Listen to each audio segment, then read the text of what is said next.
Well, we're back for another afternoon of adventures with the cargo trailer. So we have a tray to mount, but when I put the mounts on here and here, this box is in the way, so I can't mount the tray up there to put the mini split on. So I just took the battery out. The battery was mounted in here, so we got to take this box off and figure out where we're going to put the battery, if I can find a battery box to mount it on the tongue, or if it's going to fit up on a tray. But the battery box this box has to come off in order to put the tray, mount the tray up. So that's what we got going on now. We'll be back with an update and see how things work out.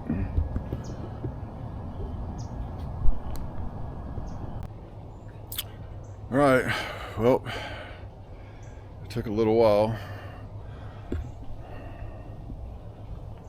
We got it up there. So got the box removed. It was on there pretty good. Took me a little while, but we got it. So we got to figure out the battery, find a battery box, get it mounted back up there. And something that they don't tell you is you have to drill a 3/8 hole here through this pipe and here through this pipe on both sides, and then put those through. So I mean, even though I put the included, this hole's threaded, one on each one, and I torque those down. It says to mark these and then bring them out, and I'm not doing that. I do have to go buy a 3/8 steel drill bit though, and as long as I keep my drill straight, we should come out the other side. But my wife says I don't ever keep my drill straight, so oh well. And then we just got the hitch that just came. So it's not bad. $84 on Amazon. It's all aluminum, powder coated.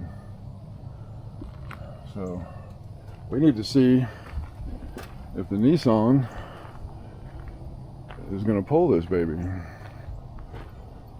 but I think she will just fine.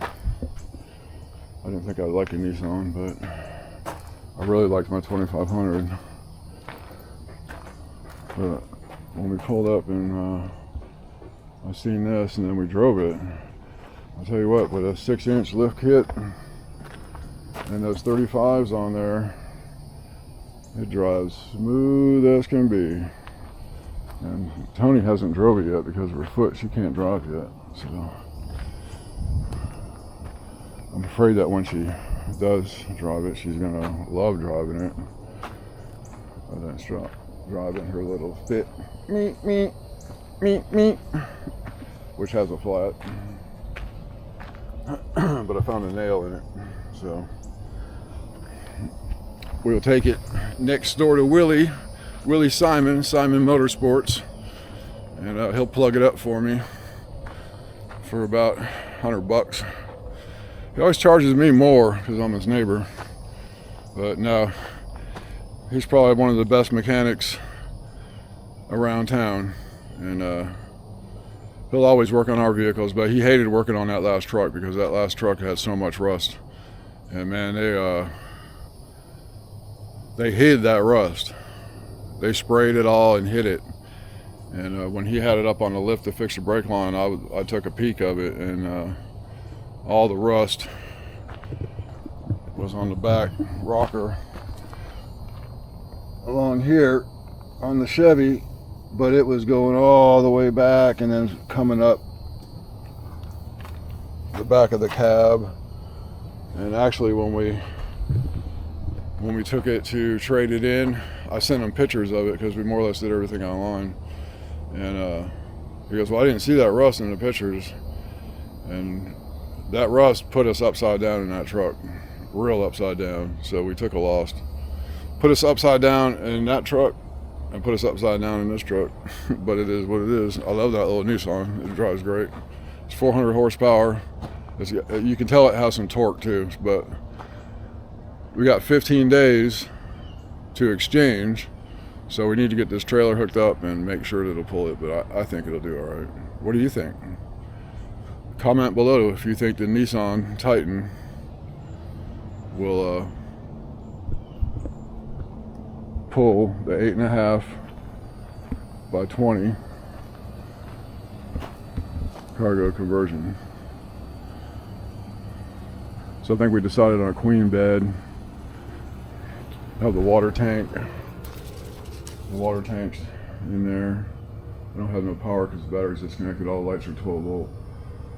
And so I got to build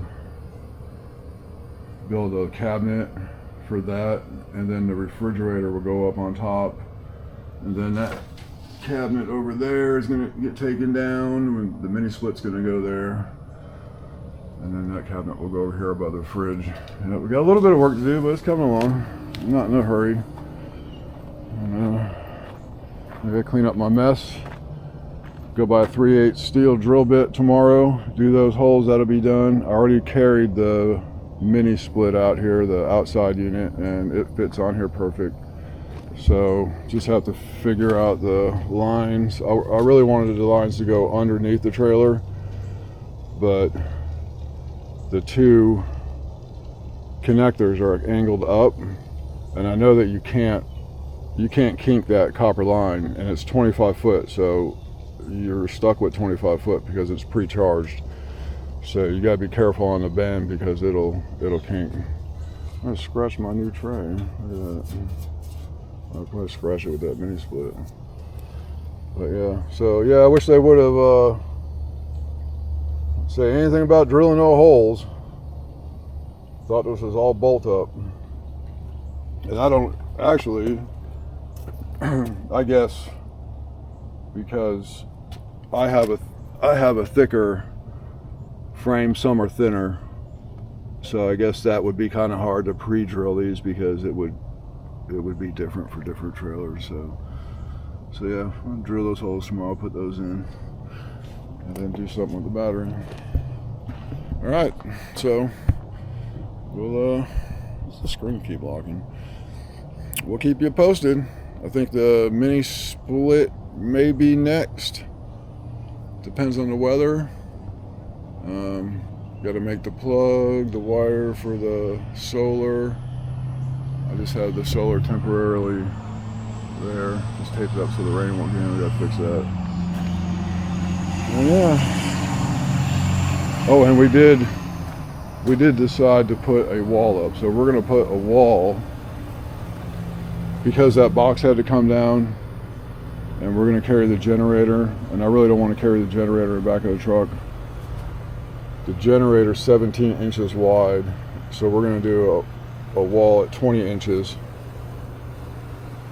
just like I did our last grooming trailer. It'll be a wall with a doorway with an accordion door, and then that way we still have an exit, because we can lock these without these on, lock these so we're locked in at night, but it also has locks on the inside so nobody can open it, which was a nice feature that he did.